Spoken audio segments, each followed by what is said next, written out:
ನಮಸ್ತೆ ಸ್ನೇಹಿತರೆ, ನಾನು ನಿಮ್ಮ DK TV 161 YouTube channel Chitradurga. ಈ ಭಾವಚಿತ್ರದಲ್ಲಿ ಕಾಣುವ ವ್ಯಕ್ತಿ ನಿನ್ನೆ ಕಳ್ಳತನ ಮಾಡಲು ಚಿತ್ರದುರ್ಗ ಜಿಲ್ಲೆ ಚಿತ್ರದುರ್ಗ ತಾಲೂಕು ಬೆನಕನಹಳ್ಳಿ ಗ್ರಾಮಕ್ಕೆ ಬಂದು ನೋಡಿ, ಈ ಥರ ಬೀಗಲೆಲ್ಲ ಮುರಿದಿದ್ದಾನೆ. ಒಂದು ರಾಡಿನಿಂದ ಬೀಗ ಮುರಿಯುವಂಥ ಪ್ರಯತ್ನ ಮಾಡಿದ್ದಾನೆ. ನೀವು ಕಾಣ್ತಿರ್ಬೋದು ನೋಡಿ, ಆ ಬೀಗ ಸಿಕ್ಕಿಲ್ಲ ಅವನಿಗೆ. ಒಂದು ಸ್ಕ್ರೂ ಡ್ರೈವರಿಂದ ಆ ಬೀಗನನ್ನು ಮುರಿಯುವಂಥ ಪ್ರಯತ್ನ ಮಾಡಿದ್ದಾನೆ.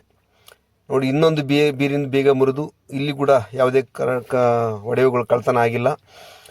ಅಷ್ಟರೊಳಗೆ ಜನರ ಕೈಗೆ ಸಿಕ್ಕಿದ್ದಾನೆ. ನೋಡಿ, ಎಲ್ಲ ಗ್ರಾಮಸ್ಥರು ಎಲ್ಲ ನೋಡಿ, ಇವರೆಲ್ಲ ಗ್ರಾಮಸ್ಥರ ಕೈಗೆ ಸಿಕ್ಕಾಕೊಂಡು ಇಬ್ಬರು ಬಂದಿದ್ದಾರೆ. ಒಬ್ಬನು ಬೈಕ್ನಲ್ಲಿ ಎಸ್ಕೇಪ್ ಆಗಿದ್ದಾನೆ, ಇವನೊಬ್ಬನು ಸಿಗಾಕೊಂಡಿದ್ದಾನೆ. ಜನಗಳಿಗೆ ಹೇಳ್ತಾ ಇದ್ದಾನೆ, ನಾನು ಕೂದಲು ವ್ಯಾಪಾರ ಮಾಡೋಕ್ಕೆ ಬಂದಿದ್ದೆ, ಬೆಕ್ಕು ಹಿಡಿಯೋದಕ್ಕೆ ಬಂದಿದ್ದೆ, ಬೆಕ್ಕು ಹಿಡಿಯೋಕ್ಕೆ ನಾನು ಬೀರೊಳಗೆ ಹೋಗಿದ್ದೆ, ಮನೆ ಒಳಗೆ ಹೋಗಿದ್ದೆ ಅಂತ ಹೇಳ್ತಾನೆ.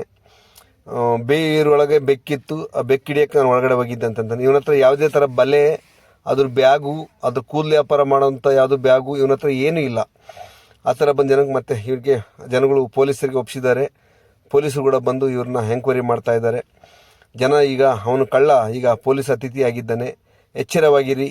ನಿಮ್ಮೂರಿಗೂ ಕೂಡ ಈ ಥರ ಕಳ್ಳ ಕೂದಲು ಮರ ವೇಷದಲ್ಲಿ ಬರ್ಬೋದು, ಬೆಕ್ಕಿಡಿ ವೇಷದಲ್ಲಿ ಬರ್ಬೋದು. ಹುಷಾರಿ, ಎಚ್ಚರ.